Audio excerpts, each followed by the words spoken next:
आकाश 4 महीने से दिवाली पर बोनस और प्रमोशन की आस लगाए बैठा था।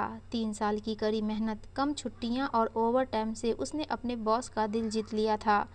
वह अपने बॉस मिस्टर निरंजन का फेवरेट एम्प्लॉय बन चुका था। उसने सोचा था कि इस बार दिवाली पर 1 महीने की लंबी छुट्टी लेकर मम्मी पापा के साथ रहेगा। मम्मी पिछले साल से ही उसकी शादी की कोशिश में जुटी थी।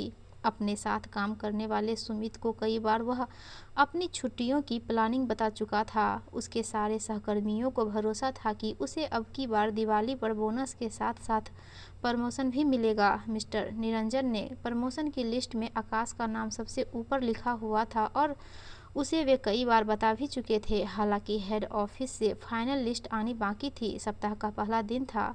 आकाश अपने सहकर्मियों को गुड मॉर्निंग कहता हुआ अपने केबिन में जा रहा था। तभी चपरासी मुकेश आकाश से बोला, आकाश साहब, आपको बॉस ने बुलाया है। मुझे आकाश के मुंह से अचानक निकला था। पास के केबिन में बैठा सुमित आकाश की तरफ ही देख रहा था। उसका सवाल सुनकर वह बताने लगा, अरे आकाश, तुम्हें पता चला हमारे बॉस निरंजन साहब की मदर की तबीयत ज़्यादा खराब है, इसलिए वे छुट्टी पर चले गए हैं। अच्छा, कब तक के लिए? आकाश के चेहरे पर थोड़ी परेशानी झलक रही थी और सहानुभूति भी। परेशानी खुद की छुट्टी को लेकर थी। वह सोच रहा था कि अगर बॉस छुट्टी पर चले गए हैं तो उसकी छुट्टी की कौन मंजूरी देगा, और सहानुभूति अपने बॉस के लिए थी। यार, फिलहाल तो उन्होंने 1 हफ्ते की एप्लीकेशन दी है, लेकिन कुछ नहीं कह सकते कि वे कब तक लौटेंगे, सुमित ने बताया। आकाश के चेहरे के भाव बता रहे थे कि वह अपनी छुट्टियों के लेकर संशय में था। अब जब उसके बॉस छुट्टी पर थे तो उसे पता नहीं ज़्यादा दिन की छुट्टी मिल सकेगी या नहीं। सुमित ने उसके चेहरे के भावों को भांपते हुए कहा, तू फिक्र मत कर, तुझे छुट्टी तो मिल ही जाएगी। 2 साल से लगातार हार्ड वर्क जो कर रहा है तू। आकाश इस पर मुस्कुरा दिया, फिर धीमे से बोला, फिर यह नया बॉस कौन है जो मुझे बुला रहा है?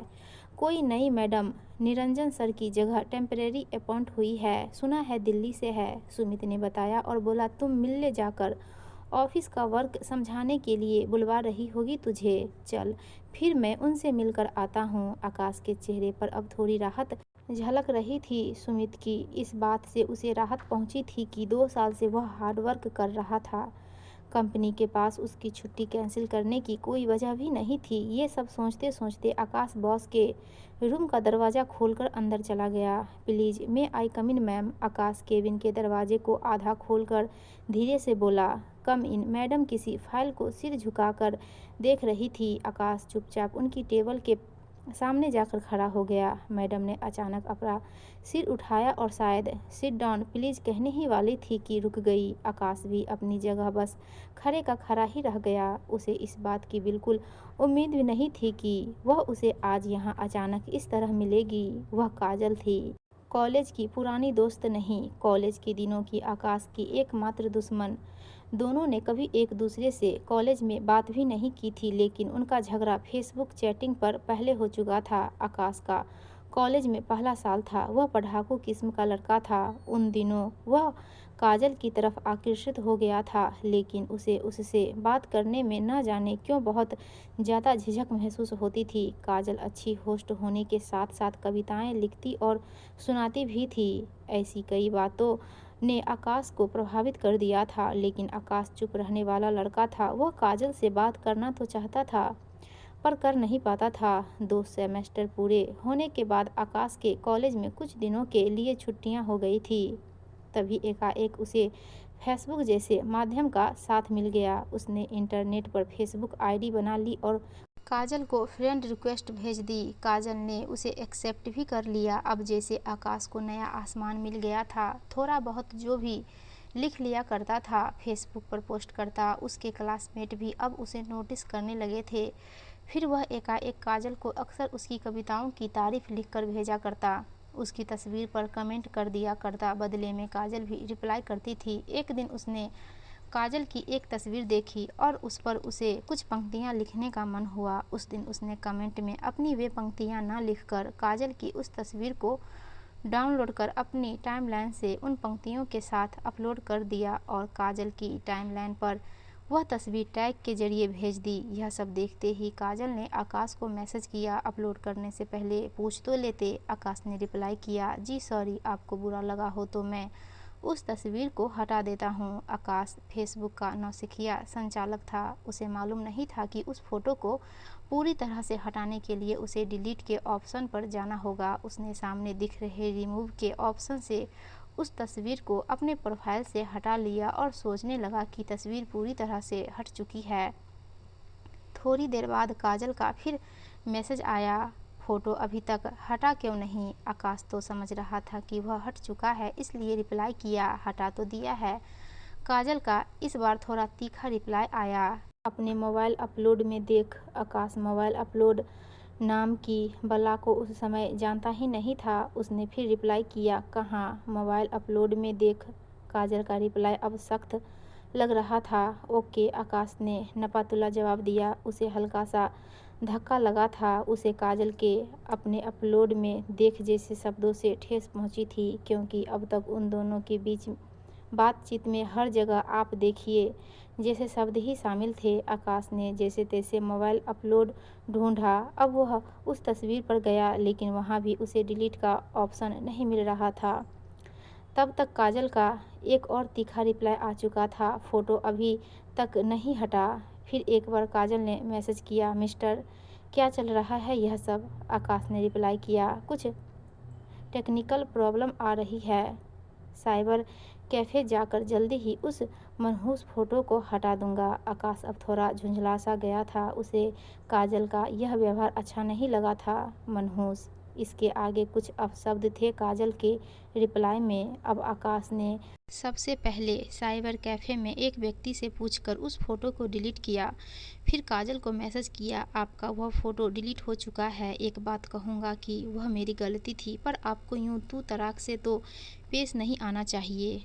अब बात गर्मा गई थी। धीरे धीरे रिप्लाई में भयंकर झगड़ा हो गया और फिर आकाश जिस एकमात्र लड़की को अपनी क्लास में पसंद करता था, उसकी फेसबुक फ्रेंड लिस्ट से बाहर हो चुका था। आखिर में आकाश ने थोड़ा सोचा और एक लंबा सॉरी मैसेज भेज दिया, लेकिन तब तक वह काजल की फ्रेंड लिस्ट से बाहर हो चुका था। छुट्टियों के बाद जब कॉलेज खुला तो कॉलेज में बातें चल रही थी कि आकाश ने काजल को प्रपोज किया था। आकाश ने चुपचाप सब सुन लिया, लेकिन इस बारे में कोई रिप्लाई नहीं किया। वह जैसे अपनी ही नज़रों में गिरता जा रहा था। काजल ने ही शायद कॉलेज में यह बात फैलाई थी। फेसबुक से हुई एक गलती ने उसे संजीदा छात्रों की फहरिस्त से बाहर कर दिया था और हर ओर कुछ महीने तक उसकी हंसी उड़ाई गई थी। एक दिन क्लास में उसके पीछे की सीट पर बैठकर काजल ने उसके दोस्तों के साथ मिलकर अप्रत्यक्ष रूप से आकाश पर कई कटाक्ष किए थे।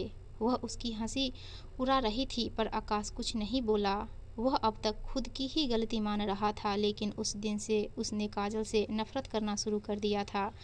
अब काजल को भी उसने अपनी फ्रेंड लिस्ट से हटा दिया था और एक एक कर काजल के दोस्त भी ब्लॉक होते चले गए। फिर न उसकी काजल से सामने कभी बात हुई और न ही फेसबुक पर। आज इतने साल बाद फिर वह उसके सामने थी और अब उसकी बॉस थी। दोनों लगभग 1 मिनट तक शतबद्ध होकर एक दूसरे को देख रहे थे। काजल ने अपना चश्मा ठीक करते हुए कहा, सिट डाउन प्लीज। आकाश चुपचाप बैठ गया। 5 मिनट तक केबिन में खामोशी छाई रही। काजल अभी फिर से अपनी फाइल में उलझ गई थी या शायद नाटक कर रही थी। फिर नज़रें उठाकर बोली, आकाश, मुझे कल तक इस ऑफिस की सभी ज़रूरी फाइलें दे दो। जी मैम, आकाश ने धीमे से कहा। उसकी नज़रें झुकी हुई थी। ओके, आप जा सकते हैं, काजल ने कहा।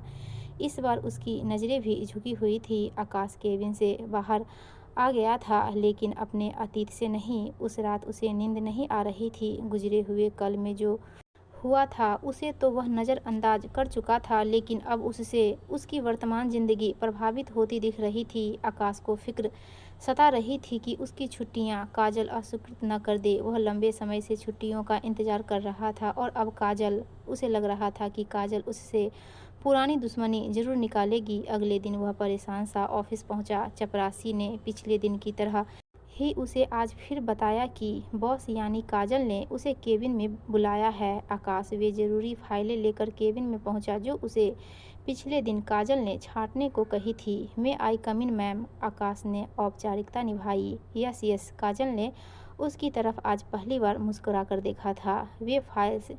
जी मैम। ये रही। आकाश ने फाइलों का एक ढेर काजल की टेबल पर रख दिया। आपको 1 महीने की छुट्टी चाहिए, काजल तीखी मुस्कुराहट के साथ कह रही थी। जी मैम। आकाश सिर नीचे किए हुए था। इस वक्त ऑफिस में निरंजन जी नहीं है तो आपको इतनी लंबी छुट्टी मिलना तो मुश्किल है। काजल आकाश की तरफ अब गंभीरता से देखते हुए कह रही थी। ओके मैम, आप जैसा कहे। आकाश ने हल्का सा सिर उठाकर कहा। आकाश जी, आप हमारी कंपनी के बेस्ट एम्प्लॉय हैं। काजल इतना कहते हुए रुकी और फिर एक कागज़ हाथ में उठाकर बोली, और आपकी छुट्टी मैं भी आपसे नहीं छीन सकती। काजल मुस्कुरा रही थी।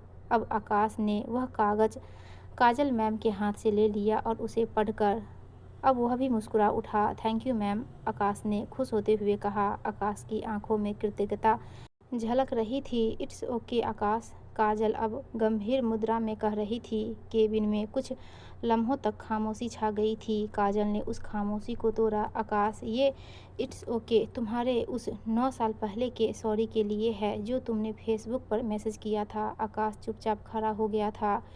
फिर कुछ देर बाद बोला, दरअसल वह मेरी नासमझी थी। मैंने फेसबुक माध्यम को समझने में ही गलती कर दी थी। मुझे नहीं मालूम था कि किसी की तस्वीर बिना पूछे अपलोड कर देना गलत है। आई एम ऑल्सो सॉरी, काजल कह रही थी। किस लिए मैम? आकाश जैसे अब सारी नफरत भुला चुका था। गलती मेरी भी थी। मैं ज़रूरत से ज़्यादा ही तुम्हारे साथ बुरा व्यवहार कर रही थी। मुझे वह प्रपोज वाली बात भी नहीं उड़ानी चाहिए थी। काजल की आंखों में भी जैसे कुछ पिघल रहा था। मैंने तुम्हें गलत समझा था।